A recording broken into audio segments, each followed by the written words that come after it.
દાદાજી, આજે કંઈક નવી વાર્તા કહો ને.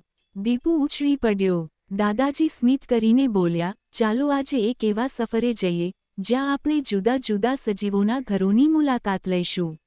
એની કહાનીનું નામ છે નિવાસસ્થાનની સફર. પહેલા ચાલો રણમાં, દાદાજીએ કહ્યું. અહીં રહે છે ઊંટ રણનું જહાજ. એના પગમાં ગાદી જેવી પહોળી રચના હોય છે, લાંબી ડોક, લાંબા પગ અને પીઠ પર ખુદ. રણનું ગરમ વાતાવરણ એનું નિવાસસ્થાન છે. હવે ચાલો જંગલ તરફ. અહીં વાઘ રહે છે, ભીડથી દૂર, ઘાસમાં છુપાઈને ઘાસ જેવા જ રંગનું શરીર.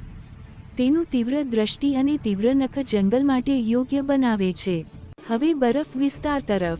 અહીં રહે છે હિમતીતર જેવા પંખીઓ કે યાક જેવા પશુઓ. તેમને ઘાટા વાળ હોય છે, કારણ કે ત્યાં બહુ ઠંડી પડે છે.